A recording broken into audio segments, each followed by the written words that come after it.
Good morning आप सभी का स्वागत है आपके अपने YouTube channel gold and gold hub में। आज हम एक नए सेशन का शुरुआत करने जा रहे हैं जो Bihar board class 10 exam special session है। ठीक है, इसमें आप सभी को एग्जाम से जुड़ी सभी बोर्ड मॉडल क्वेश्चन कराए जाएंगे। चलिए शुरू करते हैं। आज हम एक चैप्टर लिए हैं त्रिकोणमिति। ठीक है, त्रिकोणमिति का एक क्वेश्चन हम लिया है जिसमें कह रहा है निम्नलिखित का मान ज्ञात करें। एक समकोण त्रिभुज दिया है जिसकी तीनों भुजाओं का मान दिया हुआ है। पहले समकोण त्रिभुज के बारे में थोड़ा सा जान लेते हैं। समकोण त्रिभुज जो होता है इसमें एक कोण 90 डिग्री का होता है और 90 डिग्री जहां बनता है, जहां कोण बनता है वहां सामने की भुजा हमेशा वो कर्ण होता है। 90 डिग्री के सामने की भुजा हमेशा क्या होता है? कर्ण होता है। जो ये उदर्ग लाइन होता है इसको हम लोग बोलते हैं लंब, और जो ये हमारा क्षैतिज रेखा जो होता है वो हमारा होता है आधार। ठीक है, अब यहाँ देखिए, अब चूंकि हम लोग त्रिकोणमितीय पढ़ रहे हैं, इसके अंदर 6 त्रिकोणमितीय अनुपात होते हैं। वो कौन कौन से होते हैं?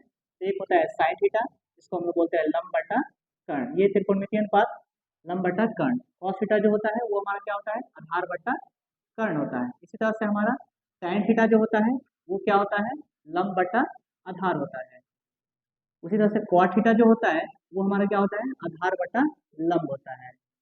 sec थीटा जो होता है वो हमारा होता है कर्ण बटा आधार, और कोसेक थीटा जो होता है वो हमारा होता है कर्ण बटा लंब।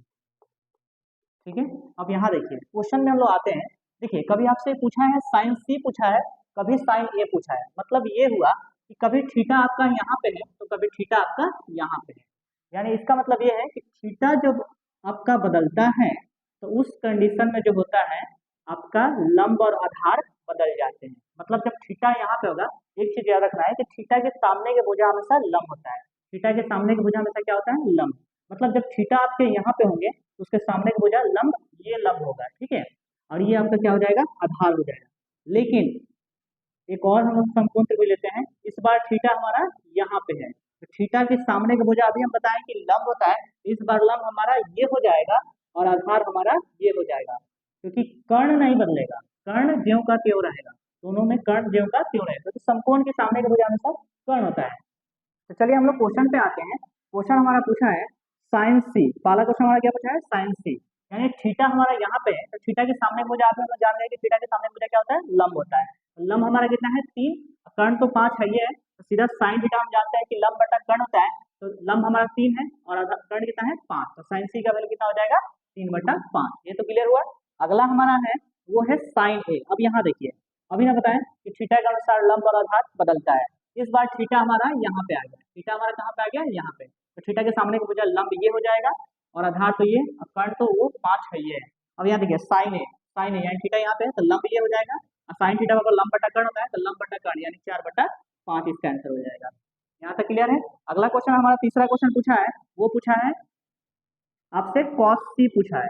क्या पूछा है? cos c। फिर से देखिए थीटा यहाँ पे है तो cos थीटा होता है क्योंकि आधार बटा कर्ण होता है। आधार जब थीटा यहाँ पे तो आधार तो यही होगा, आधार बटा कर्ण, यानी अब इसका आंसर 4/5 हो जाएगा। अगला देखते हैं चौथा क्वेश्चन हमारा क्या है।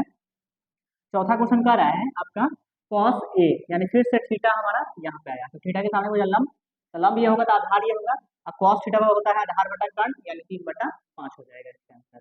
अगला हमारा है वो है tan a। फिर से देखिए tan a यानी थीटा फिर से हमारा यहाँ पे है तो tan a, थीटा के सामने का मुझे लंब, लंब कितना है? 4, आधार कितना है? 3, क्योंकि tan थीटा क्या होता है? लंब बटा आधार, तो थीटा इसका आंसर हो जाएगा 4/3।